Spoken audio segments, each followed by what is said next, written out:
Bulletin की शुरुआत में बात करेंगे मिडिल ईस्ट में तेज़ी से बदलते हालात के बीच सीरिया के राष्ट्रपति बशार असद की यूएई की यात्रा के बारे में।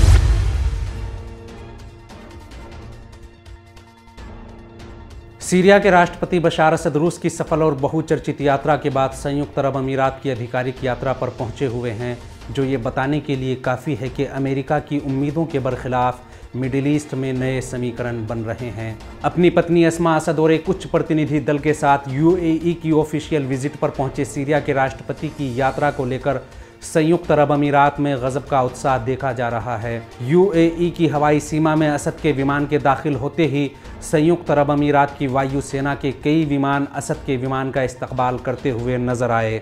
अबू धाबी पहुंचते ही असद वहां से सीधे राष्ट्रपति मोहम्मद बिन जायद से मुलाकात करने के लिए अल वतन पैलेस पहुंचे। बशार असद की यूएई यात्रा हर तरह से अलग और बेहद ख़ास है।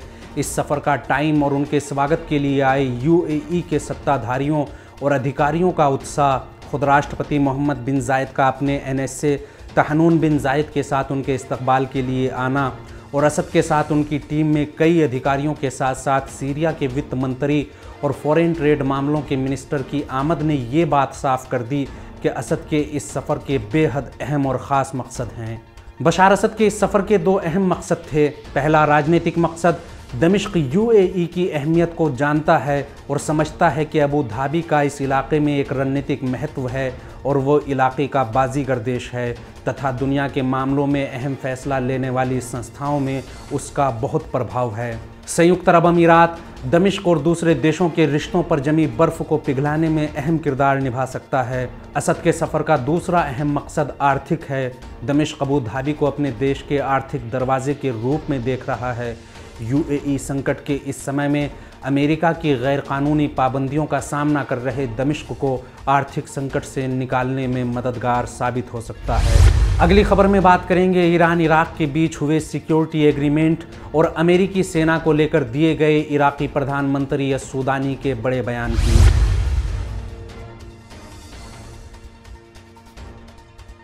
ईरान और इराक के बीच हुए सुरक्षा समझौते के बाद मीडिया को संबोधित कर रहे इराक के प्रधानमंत्री मोहम्मद शिया सूदानी ने कहा कि हमें उम्मीद है कि तेहरान और बगदाद के बीच हुआ ये समझौता दोनों देशों के सीमा क्षेत्र को शांत और पुरअमन बनाने में मदद करेगा। उन्होंने कहा कि इस समझौते के बाद दोनों देशों को बॉर्डर को कंट्रोल करने और एक दूसरे के अपराधी लोगों के प्रत्यर्पण में मदद मिलेगी। प्रधानमंत्री मोहम्मद सूदानी ने एक बार फिर इराक की संप्रभुता और आज़ादी को ज़रूरी बताते हुए कहा कि हम एक बार फिर जोर देकर कहते हैं कि इराक को किसी बाहरी देश की सेना की कोई ज़रूरत नहीं। अल जज़ीरा से बात करते हुए मोहम्मद सूदानी ने कहा कि हमें ईरान और अमेरिका और दूसरे कुछ देशों के बीच तनाव की खबर है, लेकिन हम साफ कर देना चाहते हैं कि इन तनावपूर्ण रिश्तों के लिए इराक की धरती को खेल का मैदान ना बनाया जाए। इराक की ज़मीन को किसी भी देश को नुकसान पहुंचाने या किसी देश पर हमला करने के लिए इस्तेमाल करने की इजाज़त नहीं दी जाएगी।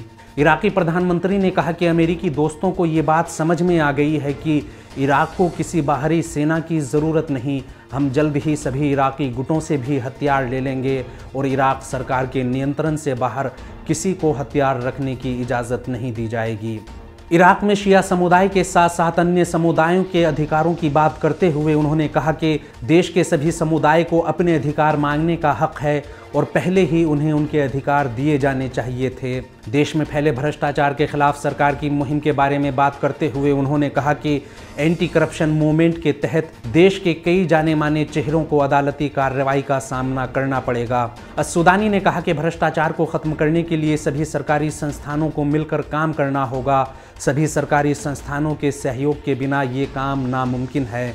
इराक में अब सार्वजनिक और देश की संपत्ति को हड़पने की कोशिशें नाकाम कर दी जाएंगी।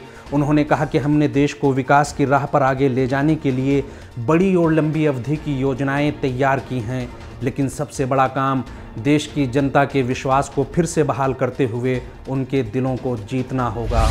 अगली खबर तेज़ी से पतन की ओर बढ़ रहे अमेरिका में ढहते बैंकिंग सिस्टम को लेकर है।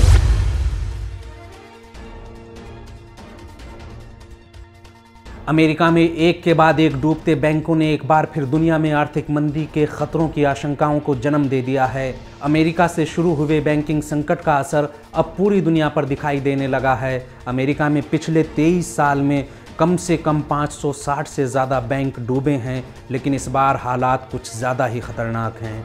जानकारों का कहना है कि अगर ये संकट बढ़ता है तो और भी कई बैंक इसकी जद में आ सकते हैं। अमेरिका में पिछले कुछ दिनों में 3 bank, Silvergate capital Corp, silicon valley bank और सिग्नेचर बैंक धराशायी हो चुके हैं। वहीं फर्स्ट रिपब्लिक बैंक भी आर्थिक संकट में फंसा हुआ है, जिस कारण उसके शेयर में 70% की गिरावट आ चुकी है। हालांकि फर्स्ट रिपब्लिक बैंक को कुछ दूसरे बड़े बैंकों से 30 अरब की रकम दी गई है, जिससे इस बैंक की आर्थिक स्थिति में कुछ सुधार आया है। कई बैंकों की स्थिति बेहद गंभीर है और वो कभी भी सिलिकॉन वैली बैंक की राह थाम सकते हैं। इन सबके बीच अमेरिकी सरकार और बैंकिंग प्राधिकरण संकट के असर को कम करने के लिए सक्रिय हो गए हैं। 16 मार्च को ही अमेरिकी सेंट्रल बैंक फेडरल रिजर्व ने बताया कि उसने करीब 1 सप्ताह के दौरान कई बैंकों को आपातकालीन फंड के रूप में लगभग $300 बिलियन की रकम दी है। सेंट्रल बैंक ने कहा कि कई बैंक नकदी की कमी का सामना कर रहे हैं। ऐसे में ये बैंक मदद के लिए पैसे मांगने सेंट्रल बैंक के पास पहुंच रहे हैं।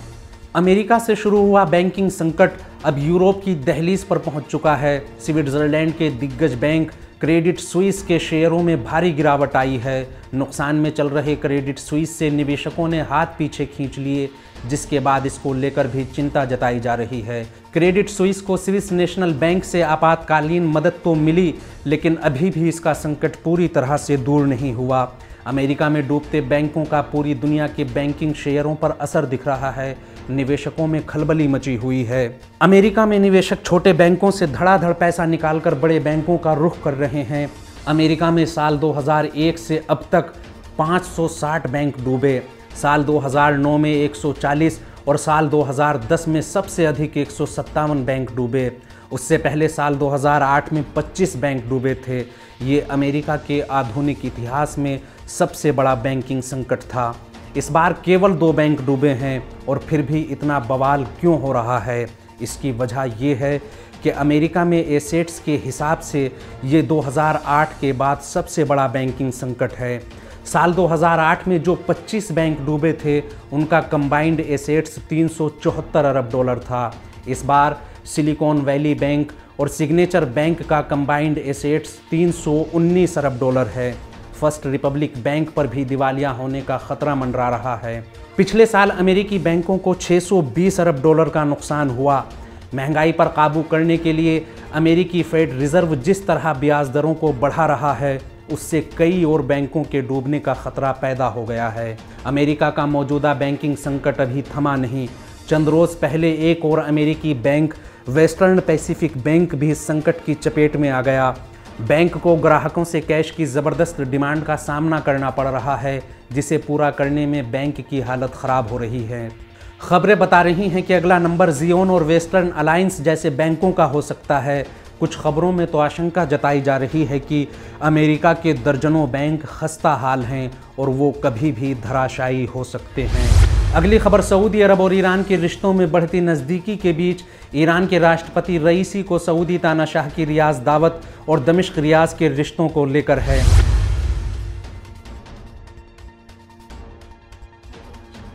सऊदी अरब और ईरान के रिश्तों को बहाल करने के बाद से ही दोनों देश इन रिश्तों को नए आयाम देने के लिए तैयार नजर आ रहे हैं। सऊदी अरब के तानाशाह सलमान बिन अब्दुल अजीज़ ने ईरान के साथ सऊदी रिश्तों के बहाल होने पर खुशी जताते हुए ईरान के राष्ट्रपति सैयद इब्राहिम रईसी को रियाज आने की दावत दी है। ईरान के राष्ट्रपति कार्यालय के सलाहकार मोहम्मद जमशेदी ने कहा कि राष्ट्रपति इब्राहिम रईसी ने सलमान बिन अब्दुल अजीज़ की दावत को कबूल करते हुए दोनों देशों के आपसी सहयोग को बढ़ाने के लिए ईरान की दिलचस्पी का यकीन दिलाया है। मोहम्मद जमशेदी ने अपने ट्विटर अकाउंट पर लिखा कि सऊदी किंग सलमान बिन अब्दुल अजीज़ ने राष्ट्रपति सैयद इब्राहिम रईसी को ख़त लिखते हुए दोनों भाई देशों के बीच रिश्ते बहाल होने पर खुशी जताते हुए उन्हें रियाज आने की दावत दी और दोनों देशों के बीच आर्थिक सहयोग बढ़ाने और इलाकाई मुद्दों को हल करने में सहयोग बढ़ाने की इच्छा जताई है। जमशेदी ने कहा कि राष्ट्रपति ने सलमान बिन अब्दुल अजीज़ की दावत कबूल करते हुए ईरान की ओर से सकारात्मक सहयोग देने का यकीन दिलाया है। वहीं सीरिया से सऊदी अरब के रिश्तों के बारे में खबर देते हुए स्पुतनिक न्यूज़ एजेंसी ने कहा कि सऊदी अरब के विदेश मंत्री फैसल बिन फरहान ईद के बाद दमिश्क की यात्रा पर जाएंगे, जहां वो सऊदी कौंसलेट की ओपनिंग के वक्त दोनों देशों के डिप्लोमेटिक रिश्तों के आधिकारिक रूप से शुरू होने और दमिश्क में सऊदी दूतावास के खोले जाने की घोषणा करेंगे। गौरतलब है कि इससे पहले फैसल बिन फरहान भी कह चुके हैं कि अरब देश इस नतीजे पर पहुंचे हैं कि दमिश्क को अलग थलग करने का वक्त बीत चुका है। इस देश की मुश्किलों, खासकर मानवीय संकट को हल करने का एकमात्र रास्ता आपसी बातचीत है। आज के बुलेटिन में फिलहाल इतना ही। देश विदेश, मिडिल ईस्ट और इस्लामी देशों की अहम खबरें जानने के लिए विलायत न्यूज़ से जुड़े रहिए।